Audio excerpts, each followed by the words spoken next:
ہمارا سارا فوکس دوسروں کو سمجھنے سے زیادہ سمجھانے پر ہوتا ہے۔ بعض اوقات سب سے زیادہ فائدہ کسی چیز کو کھو دینے میں ہوتا ہے۔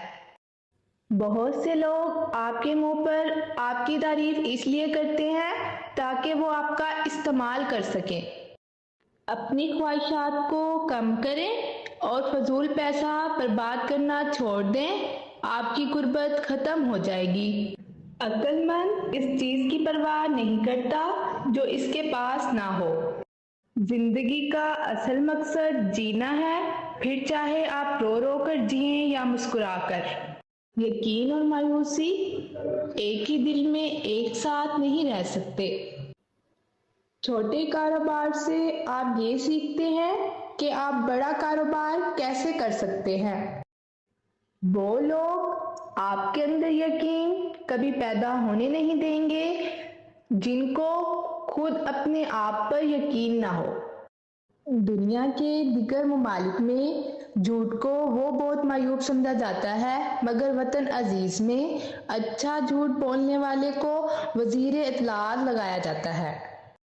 جو خواتین خود پر زیادہ توجہ دیتی ہیں وہ عموماً گھر سے لاپرواہ رہتی ہیں۔ فارغ بیٹھنے سے انسان جلدی بیمار ہوتا ہے۔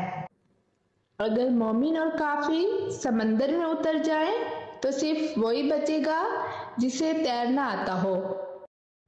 جنہیں چینی، گھی، آٹا، دالیں اور پٹرول اب سستا لگتا ہے، یا اللہ انہیں حلال کمانے کی توفیق عطا فرما۔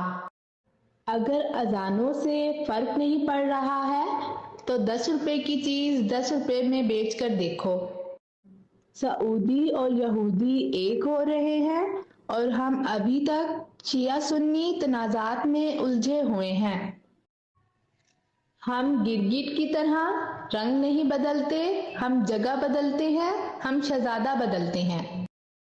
وقت بڑی ظالم چیز ہے، یہ کلائیوں سے چوڑیاں لے جاتا ہے اور جھریاں دے جاتا ہے۔ کسی نے انوار مقصود سے پوچھا سیاستدانوں کو کیسے چنا جائے؟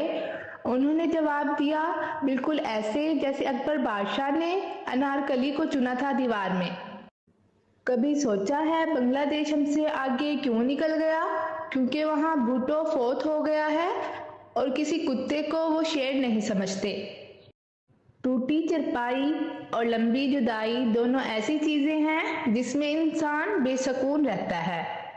آئین صرف آزاد اور بااختیار قوموں کے لیے ہوتے ہیں، غلاموں کے لیے بندوق، فوج اور مذہب ہوتا ہے۔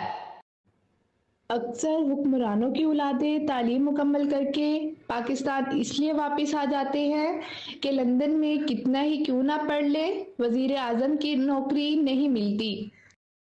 آج کل کے لوگوں کو اتنی جلدی زکام نہیں ہوتا جتنا جلدی ان کو پیار ہو جاتا ہے۔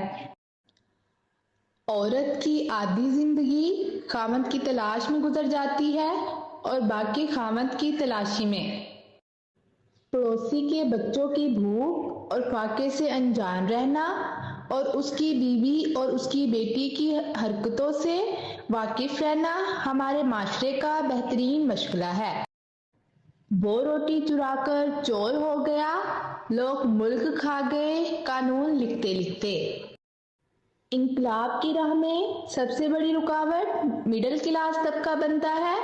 ان کی نظر آسمان پر اور پھر کچڑ میں ہوتے ہیں۔ ہمارے حکمرانوں نے اتنی دولت گھروں میں اکٹھی کر لی ہے کہ عزت کے لیے گھر میں جگہ ہی نہیں بچی۔